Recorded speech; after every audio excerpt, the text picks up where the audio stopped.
전쟁 공포로 인해 가지고 방금 전에 개미들이 던진 1300억의 물량들, 지금 고래들이 헐값에 쓸어담고 있는 이 소름 돋는 이유를 공개드려 보도록 하겠습니다. 로마의 위대한 철학자 세네카는 인간의 불안을 꿰뚫는 이런 명언을 남겼는데요. 우리는 실제 현실보다도 우리의 상상 속에서 훨씬 더 큰 고통을 겪는다라는 말입니다. 지금 이 영상을 보고 계신 우리 구독자분들의 마음이 딱 이렇지는 않으신가요? 방금 전에 들려온 이스라엘의 이란 선제 타격 소식, 그리고 미국까지도 참전하게 되면서 그 한 줄의 뉴스에서 비트코인은 9천만 원 선이 위태로워졌고요. 믿었던 리플 XRP마저도 1,900원 선은 힘없이 무너져 내리고 있는 상황입니다. 혹시나 이번 전쟁의 시작이 세계 3차 대전으로 이어지는 건 아닐까? 또 이제 자산시장은 끝난 걸까? 여러 가지 상상 속의 재앙들, 꼬리에 꼬리를 물면서 우리 구독자분들의 극한의 공포로 몰아넣고 있으실 텐데, 하지만 여기서 중요한 점, 잠깐 눈을 감고 차가운 이성을 되찾아 보세요. 지금 우리 구독자분들의 자산을 벼랑 끝으로 밀어붙이는 진짜 적은 이 테헤란 도심에 떨어진 미사일이 아닙니다. 폭탄은 눈에 보이는 핑계일 뿐인 거지, 진짜 범인은 우리 구독자분들의 눈에 보이지 않는 곳에서 조용하게 하지만 또 잔혹하게 마르고 있는 달러 유동성의 고갈인데요. 지금 대중들이 전쟁이라는 이 보이는 공포에 떨면서 투매를 던질 때 진짜 부의 기회는 그 너머에 있는 보이지 않는 돈의 흐름 속에서 숨어 있다라는 거, 오늘 영상 통해서 잔인하지만 반드시 아셔야 되는 자본시장의 이면들을 낱낱이 보여드리도록 하겠습니다. 이 상상 속의 공포를 걷어내시고요. 냉혹한 현실의 기회를 마주할 준비가 되셨나요? 지금부터 시작해 보도록 하겠습니다. 먼저 지금 암호화폐 시장을 둘러싸고 있는 현재 언론들이 오늘 지정학적 위기가 터졌기 때문에 코인 시장이 붕괴했다라고 떠들고 있어요. 실제로 이스라엘 타격 속보 같은 직후에 단 15분 만에 코인베이스를 비롯한 주요 거래소에서 1억 달러, 우리나라 돈으로 1,300억이 넘는 롱포지션, 빚을 내가지고 상승에 베팅했던 레버리지 물량들이 흔적도 없이 청산당해 버렸습니다. 이 3차 대전의 공포에 놀란 사람들이 이성을 잃어버리고 투매를 던진 것처럼 보여지고 있는데, 이 데이터를 한꺼풀만 벗겨보시면 이야기가 또 전혀 달라져요. 애초에 이 시장의 바닥을 지탱해 줄 수 있는 매수 자금들, 즉 실탄이 이미 오래전부터 완벽하게 바닥나 있었다는 사실입니다. 이런 것들을 명확하게 증명하는 첫 번째 수급 지표가 바로 스테이블코인 거래소 순유입량인데요. 암호화폐를 살려면 달러를 대신하는 테더라거나 서클 USDC 같은 스테이블코인이 거래소 안으로 끊임없이 들어와야만 됩니다. 근데 크립토컨트 최근 데이터를 보면은 한때 하루 최대 6억 1,600만 달러가 넘게 쏟아져 들어오던 스테이블코인 유입량이 2월 말 현재 하루 2,700만 달러 수준으로서 무려 95% 이상 쪼그라들었습니다.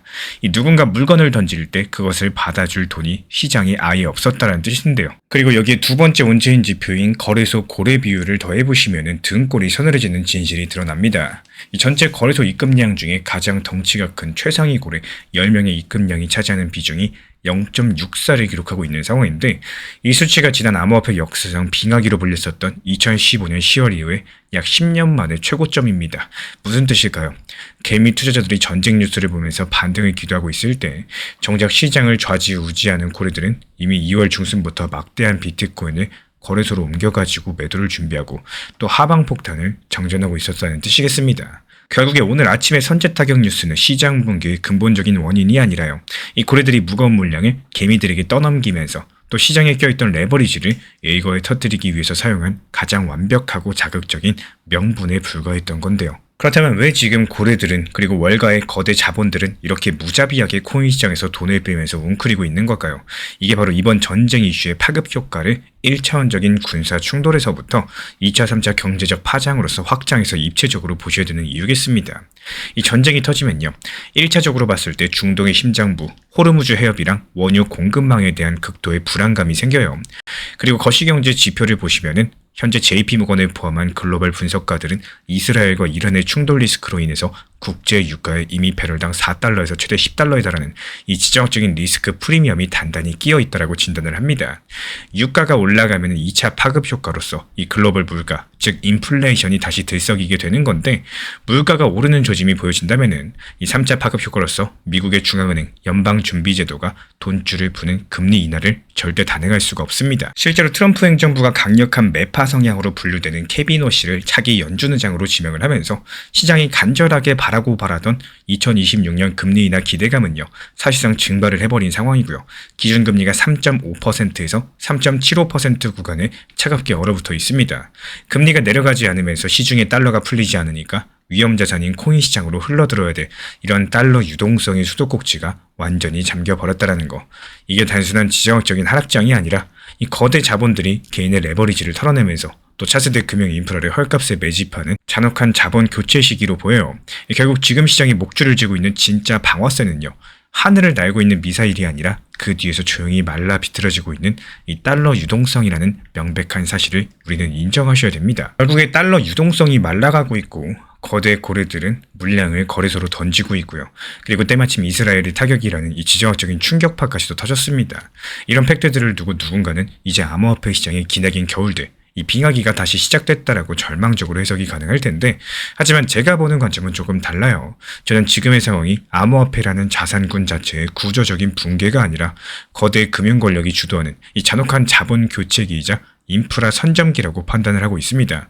기존에 빚을 내가지고 파생상품에 투자하던 소매 투자자들의 약한 자본들, 이 전쟁 뉴스랑 금리 압박이라는 거대한 세탁기에 들어가서 무참하게 털려나가고 있는 상황이죠.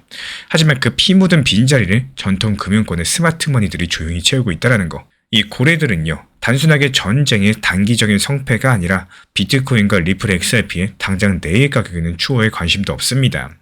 그들은 대중이 공포에 질려가지고 도망치는 위기를 틈타가지고 그 다음 10년의 글로벌 금융 시스템을 책임질 이 배관, 즉 블록체인 인프라를 바닥에서 헐값에 쓸어 담고 있다라는 거. 물론 저의 이런 해석들이 틀릴 수 있는 조건도 분명히 존재해요. 만약에 이스라엘과 이란이 국제사회의 압박에 의해서 내일 당장 전격적인 휴전에 합의하고 또 꽉 막혔던 오펙 플러스의 원유 증산들이 한꺼번에 풀리면서 유가가 다시 한번 폭락을 한다면은 또 상황은 달라질 수가 있겠죠. 인플레이션 우려가 사라지고 또 연준이 공격적으로 금리를 내린다. 시장이 우리가 알던 폭발적인 유동성 투기장으로 순식간에 회귀하게 될 겁니다. 하지만 현재 시점 이 엄혹한 국제 정세랑 미국의 보호무역 기조를 봤을 때는요, 그런 동화 같은 반전이 단기간에 일어날 확률은 지극히 낮다라는 거. 실제로 미국 월가랑 런던의 거대 자본들은 이미 작년부터 조용하게 리플을 냈죠. XRP 원장 위에 자신들의 거대한 실물자산 RWA를 올리기 시작을 했습니다. 불과 1년 전에 2,400만 달러라는 미미한 수준에 불과했던 리플 레저 내의 RWA 토큰화 규모는요, 2026년 현재 5억 달러를 가볍게 돌파하면서 무려 2200%라는 폭발적이고 믿기 힘든 성장을 기록하고 있고요. 영국의 금융강통처 규제를 받고 있는 합법적인 디지털 자산 거래소 아크스 측에서는 이 수십억 달러 규모의 전통 머니마켓 펀드를 리플 레저 위로 쏟아내고 있습니다. 그리고 더 충격적이고 명백한 증거는요, 리플이 직접 발행한 달러 기반 스테이블코인 RLUSD의 압도적인 행보인데요. 현재 시가총액 13억 달러 돌파하면서 글로벌 규제 준수 스테이블코인 3위 자리에 오른 상황이죠. 전통 은행들이랑 거대 자산 운용사들이 막대한 자금이 오가는 국제 송금과 펀드 결제를 위해서 이 RLUSD랑 리플 레저를 실질적이고 합법적인 도구로 채택을 하면서 또 돌리고 있다는 가장 강력한 물증이겠습니다. 최근에 이스라엘이 실전 배치한 아이언 빔이라는 레이저 방어 무기에 관한 놀라운 보고서가 있어요. 과거 이스라엘 같은 경우는 하마스나 헤즈볼라가 쏘는 수백 달러짜리 싸구려 로켓을 막기 위해서 한 발에 5만 달러, 우리 돈 6천만 원이 넘는 아이언돔 요격 미사일을 쏴야 됐었는데, 공격자는 싼 무기를 던지고 방어자는 막대한 비용을 출혈해야 되는 비용 부가 전쟁의 늪에 빠져 있었습니다. 근데 이게 빛의 속도로 쏘는 아이언 빔 레이저 1회 발사 비용은 단돈 몇 달러에 불과한데요. 무기의 패러다임이 파괴적인 저비용 구조로 완전히 뒤바뀌게 된다는 거. 그리고 여기서 정말 재미있는 사실이 있습니다. 이 아이언빔의 논리가 현재 글로벌 금융 권력들이 낡은 국제은행 간 통신협회, 즉 스위프트망을 버리고 리플 레저로 갈아타려는 이유랑 소름돋게 일치하고 있다는 거예요. 현재 전 세계 은행들 같은 경우는 이 수십조 원의 자금이 며칠씩 묶이고 또 막대한 중간 수수료를 떼이는 고비용의 스위프트 결제망에 의존하고 있습니다. 더더욱이 이 지정학적인 위기가 고조되면서 미국과 중국의 패권 전쟁이 격화되면 격화될수록 또 언제 특정 국가가 결제망에서 쫓겨날지 모르는 위험들이 도사리고 있는 상황인데요. 글로벌 금융 권력들이 만약의 사태에 대비해서 즉각적이고 또 수수료가 사실상 제로에 가까우면서 국경과 정치를 초월해가지고 정산이 가능한 금융계의 아이언빔 같은 중립적인 대체 결제 인프라를 반드시 쥐고 있어야 되겠죠. 그 대체 인프라의 중심에 이 속도랑 확장성을 직면한 리플 레저, RLUSD가 견고하게 놓여 있는 겁니다. 이 전 세계 은행 통준 표준인 ISO 2002에 완벽하게 부합하는 XRP는요, 이 파편화되는 세상에서 그 구조적인 가치가 갈수록 빛을 발하고 있다는 거. 결국에 방금 전 전쟁 속보에 겁먹은 개인들이 헐값에 던지는 XRP 물량들은요, 이게 공중으로 사라지는 게 아니겠죠. 결국 XRP 현물 ETF라는 합법적이고 거대한 바구니를 통해서 기관의 깊은 금고 속으로 끝없이 빨려 들어가고 있습니다. 실제로 비트코인이 무너지는 동안에도 미국 XRP 현물 ETF에는 오히려 613만 달러 자금 순유입이 기록이 됐었죠. 이게 바로 뉴스랑 실제 자본 이동이 완전히 다르게 돌아가는 자본시장 현장의 내혹한 진실이겠습니다.